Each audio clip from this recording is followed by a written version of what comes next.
मेरे YouTube channel Sanskrit भाषा ज्ञान में आपको बहुत बहुत स्वागत है, अभिनंदन है। जैसा कि जानते हैं, मैं संतोष तिवारी आपको अनवरत हिंदी की विशेष रूप से भी क्लासेज जो है प्रोवाइड करवा रहा हूं, जिसमें आप वैयाकरण को सीख रहे हैं। वैयाकरण में हमने मूलभूत चीजें सीख ली हैं।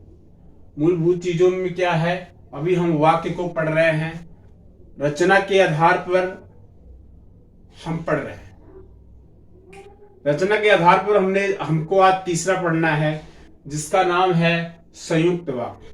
संयुक्त का मतलब ही जोड़ होता है। संयुक्त का अर्थ ही क्या होता है? जोड़।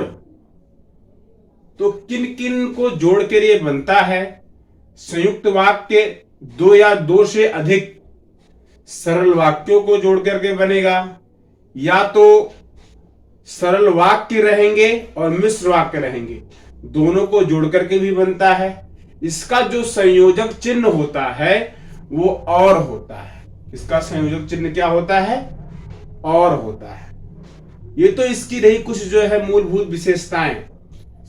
आपको मैं पढ़ाने के साथ साथ बतला दूं कि यह जो आपको पढ़ाया जा रहा है, इसका नोट्स जरूर से जरूर बनाइए। एग्जाम में आपके जरूर से जरूर आएगा, और आपका अगर विधिवत तैयार होगा तभी आप अच्छे से कर पाएंगे।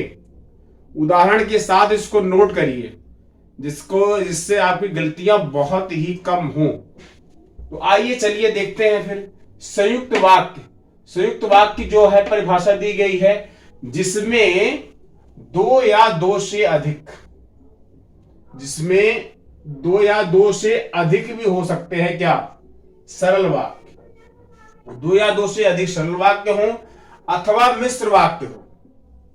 तो कहने का मतलब सरल वाक्य भी हो सकता है और मिश्र वाक्य भी हो सकता है। उसको जोड़ करके क्या बनाया जाता है? संयुक्त वाक्य। उसको जोड़ करके क्या हम बनाएंगे? संयुक्त वाक्य बनाते हैं। तो एक प्रकार से फॉर्मूला हो गया। क्या हो गया?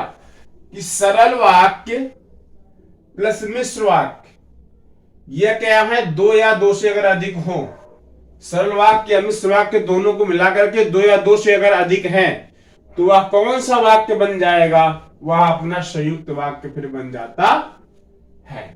उदाहरण देख लीजिए। जैसे मैं पेन की बिंदी रहेगी, मैं रोटी खाकर लेटा कि पेट में दर्द होने लगा। उन्होंने कहा जैसे ही मैं रोटी खा के लेटा कि पेट में दर्द होने लगा। यहां तक एक वाक्य था, सिंपल सा, जिसे बोलते हैं सरल वाक्य। अब उस सरल वाक्य को क्या किया गया? और संयोजक के साथ जोड़ दिया गया। और क्या है? कंजक्शन, एंड जिसे इंग्लिश में बोलते हैं। और के साथ जब जोड़ दिया गया तो वाक्य जुड़ गया। अगला वाला जुड़ गया। क्या जुड़ा? दर्द इतना बढ़ा कि डॉक्टर को बुलाना पड़ा। तो ये और जो जुड़ा, इसने क्या किया? संयोजक का काम किया। और वह कौन सा संयोजक था? और। तो और संयोजक का काम किया, इसीलिए संयुक्त वाक्य में और का बड़ा महत्व है।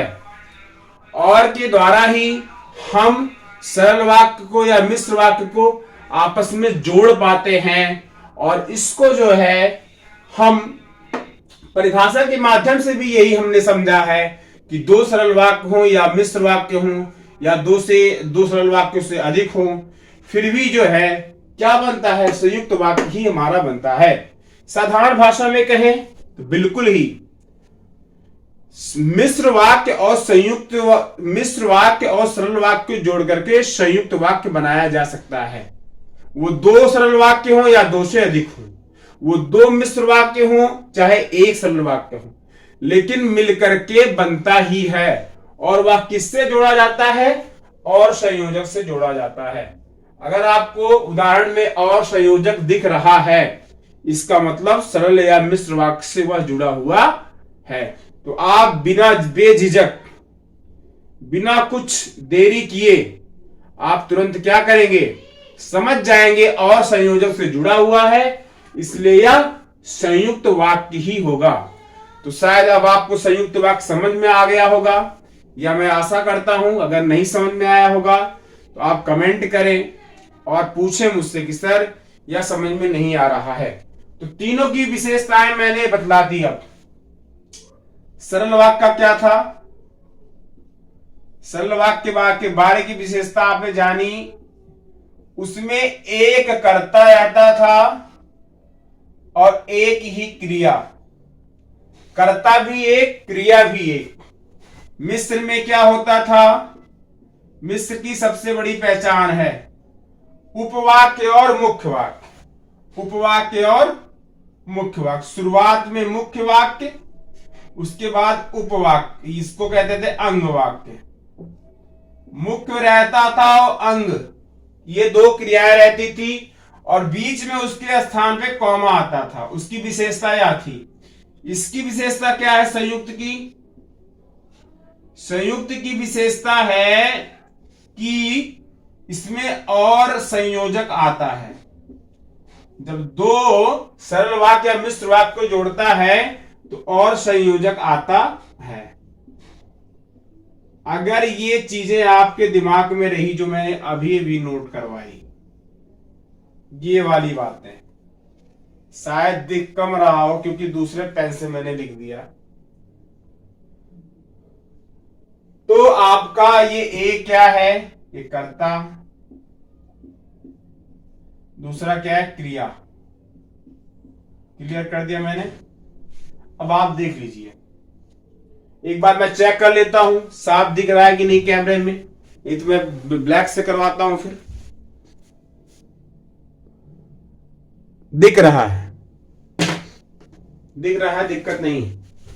तो इस प्रकार से इसको आप नोट कर लीजिए, पूरा का पूरा नोट कर लें, समझ लें और विधिवत रूप से समझ लें। कोई सी भी दिक्कत आ रही हो कमेंट के माध्यम से बताएं या मैसेज मुझे कर दें कि सर समझ में नहीं आ रहा है, मैं दोबारा से आपको ये बतला दूंगा।